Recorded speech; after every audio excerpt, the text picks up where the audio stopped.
Hi friends, welcome back to my channel Dua gardening. कैसे हैं आप सब? उम्मीद है खैरियत से होंगे। दोस्तों, अंगूर एक ऐसा फल है जो तकरीबन हर घर में खाया जाता है और पसंद किया जाता है।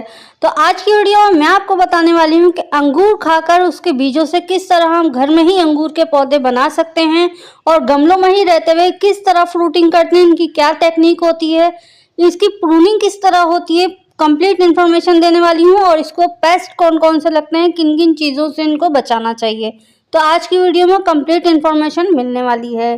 दोस्तों, दुनिया भर में अंगूरों की कई अक़साम हैं और कई कलर्स में पाया जाता है। अब बात करते हैं सॉइल मिक्सचर की। तो अंगूरों को, ग्रेप्स को आप वेल ड्रेनेज सॉइल मिक्सचर में उगाएं, यानी कि अगर आपके पास बालू मिट्टी है तो बेस्ट है।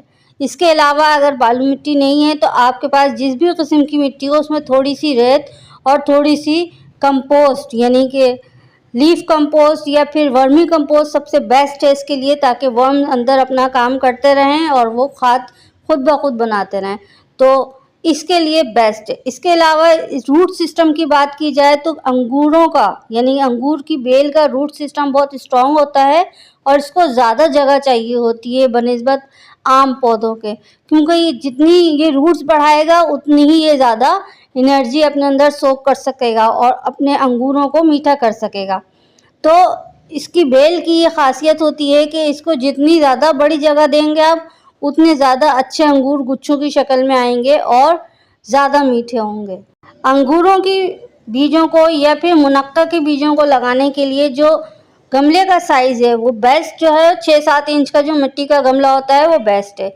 इसके बाद 2 महीने वो उसी गमले में रहेगा पौधा, उसके बाद उसको बड़े गमले में लगाना है, यानी कि उससे 2-4 इंच बड़ा या फाइनल लोकेशन में भी आप उसको लगा सकते हैं, यानी कि 24-25 इंच तक के बड़े गमले में आप इसको लगाएंगे तो ज़्यादा अच्छा रिजल्ट मिलेगा। अब बात करते हैं इसकी प्रूनिंग की, क्योंकि ये एक बेलनुमा पौधा है, ये बेल की तरह बढ़ता है अंगूर का पौधा।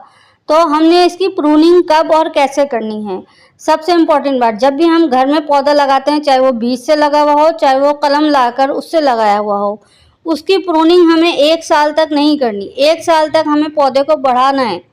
1 साल के बाद जब उसका टिम्बर यानी कि उसकी जो स्टेम है वो थोड़ी सी थिक हो जाएगी और मजबूत हो जाएगी, तब हम उसकी प्रूनिंग करेंगे। उसकी हार्ड प्रूनिंग पहले करेंगे, उसके बाद फिर विंटर सीजन में इसकी प्रूनिंग होती है असल में, क्योंकि विंटर सीजन में पौधा डोरमेंसी में चला जाता है, यानी कि सो जाता है पौधा, और जब विंटर के बाद जब बाहर आती है, स्प्रिंग सीजन आता है, तब वो नई नई शूट्स और नई नई खोपले निकाल कर बढ़ता है और तेज़ी से उसकी फिर वाइन फैलती है। तो विंटर सीजन में इसकी हार्ड प्रूनिंग होती है। जब भी आप किसी भी नर्सरी में या किसी भी फार्म में देख लें, जो ये अंगूरों के जो बागात होते हैं उसमें देखें कि ये हार्ड प्रूनिंग हमेशा विंटर आने से पहले कर देते हैं, ताकि उसके पत्तों की और उसकी जो जड़ों की जो ग्रोथ है वो अच्छी हो, शाखें अच्छी तरह से निकलें और मजबूत निकलें। अगर पतली पतली शाखों में बड़े बड़े गुच्छे लग जाएंगे तो जाहिर है वो शाख टूट जाएगी, वो शाख जो है वो फल का वजन सहार नहीं सकेगी। तो इस वजह से इसकी प्रूनिंग बहुत ज़रूरी है। सन रिक्वायरमेंट की बात की जाए तो जितने भी फल देने वाले, फूल देने वाले या सब्जी देने वाले पौधे होंगे उनको ज़्यादा से ज़्यादा धूप चाहिए होगी, ये एक थंब रूल है। तो हमने ये कि देखना है कि जहाँ पे भी ज़्यादा अच्छी धूप आती है हमारे घर के जिस भी कॉर्नर पे, या अगर खुली छत हो, ऊपर बालकनी हो, उसमें भी हम इसको रख सकते हैं। अब बात करते हैं फर्टिलाइज़र की, यानी कि इसको खाद किस तरह देनी है और कौन सी देनी है।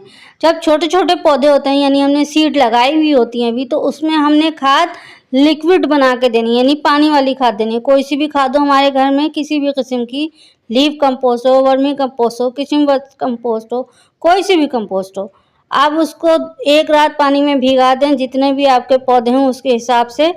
उस पानी में थोड़ा और पानी मिलाकर और वो डाइल्यूट करके, जिस तरह डिटोल को डाइल्यूट करके पोछा वगैरह लगाया जाता है घरों में, इस तरह इस खाद को भी डाइल्यूट करके फिर अपने सभी छोटे छोटे पौधे, जो कि हमारी सीडलिंग है, जो कि हमारे पौध है, किसी भी सब्जी की, फल की, फूल की, कोई से भी छोटे छोटे पौधे हों उसमें आप डाल दें इसी तरह। दोस्तों, अंगूर के पौधे खरीदने में बहुत धोखा होता है, तो जब भी आप अंगूर का पौधा खरीदें एक काबिल भरोसा बंदे से खरीदें, यानी कि जब आप उनसे कोई भी पौधा खरीदें तो आपको पता होना चाहिए वो आपको सही पौधा देंगे, क्योंकि अक्सर नर्सरी वाले ऐसा होते हैं उनको तो अपने पौधे बेचने हैं, वो कोई से भी पौधे बेच देंगे आपको। उनको फ़र्क नहीं पड़ता कि आप घर में ले जाके पौधे पे मेहनत करें और जब फल आए तो वो खट्टा हो, उनको कोई फ़र्क नहीं पड़ता। तो जब भी आप नर्सरी से या ऑनलाइन परचेज़ करें, हमेशा ये ध्यान रखें कि वो काबिल भरोसा इंसान होना चाहिए या काबिल भरोसा लिंक होना चाहिए, जहाँ से आप इसको ऑनलाइन या ऑफलाइन परचेज कर सकते हैं। पेस्ट अटैक की बात की जाए तो अंगूरों के पौधे पर ज़्यादातर वाइट फ्लाइज अटैक करती हैं और इनके पत्तों के पीछे जाके पनपने लगती हैं। तो जब भी आपको अंगूर का पौधा लगाना है तो इसके पत्तों के ऊपर, पत्तों के नीचे अच्छी तरह स्प्रे करें।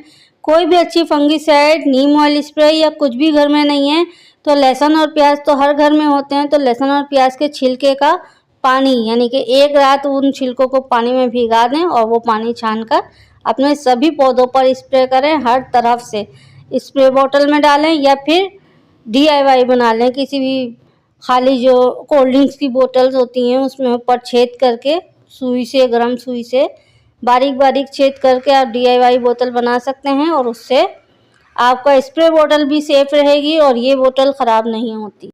अब बात करते हैं अंगूरों के पौधों का सबसे बड़ा दुश्मन, ग्रेप्स प्लांट्स का सबसे बड़ा दुश्मन है स्पैरो। सिंपल जो हमारी होम स्पैरो होती है, जो चिड़िया होती है आमतौर पर यहाँ वहाँ उड़ती रहती हैं, वो इसके छोटे पौधों की कोंपलें बहुत शौक से खाती हैं। जब भी आप ये पौधा लगाएं, इसको जाली के अंदर सेव करके लगाएं, किसी भी नेट के अंदर, क्योंकि अभी ये छोटे ही पौधे होते हैं, ये 1 महीने 2 महीने के बड़े होते हैं। तो ये चिड़िया रोज़ाना आके इसकी जो न्यू कोपल्स होती हैं, जो नई नई शाखें निकलने वाली होती हैं, उन कोपल्स को ये खा लेती हैं और पौधा बेचारा स्ट्रेस में चला जाता है, क्योंकि ज़ाहिर है उसमें नई जब ग्रोथ निकाल रहा है वो, और वही ग्रोथ कोई तोड़ दे, नोच ले, तो ज़ाहिर है पौधा स्ट्रेस में आ जाता है। तो जब भी आप इसको लगाएं, ज़रूर स्पैरो से या पंछियों से ज़रूर इसको बचाएं। और जब ये बड़े पौधे होते हैं, यानी कि जब बेल हमारी फलों पे आती है, तो इसका जब फल लगता है यानी अंगूर लगता है, कोई सी भी किस्म का हो, लाल, पीला, नीला, कोई से भी हो अंगूर, तो उसको अंगूरों को कच्चे ही में ये खा लेती हैं। जब अंगूर अभी पके नहीं होते, अभी कच्चे कच्चे अंगूर होते हैं, छोटे छोटे बन रहे होते हैं, तो चोंच मार मार के अंगूरों को वो वहाँ से डैमेज कर देती हैं। तो जब भी आप अंगूर की बेल लगाएं तो छोटे पौधे का खास ख्याल रखें। इसके अलावा स्पेशली जब आपके अंगूरों का गुच्छा बनने लगे तो उसको भी कपड़े की जो जाली आती है उससे कवर कर दें, ताकि चिड़िया से महफूज रह सके। चिड़िया के अलावा एक फ्रूट फ्लाई भी आती है, यानी कि एक छोटी सी मक्खी होती है, वो फ्रूट में जाके जो है वो अंडे दे देती है। तो वो अंडे बड़े होते हैं, लार्वा बनता है और वहाँ से बाहर आते हैं। आज की वीडियो में इतना ही, मिलते हैं किसी और अच्छी वीडियो के साथ। तब तक के लिए अपने घर वालों का और अपने पौधों का बहुत ख्याल रखें। Thanks for watching, take care.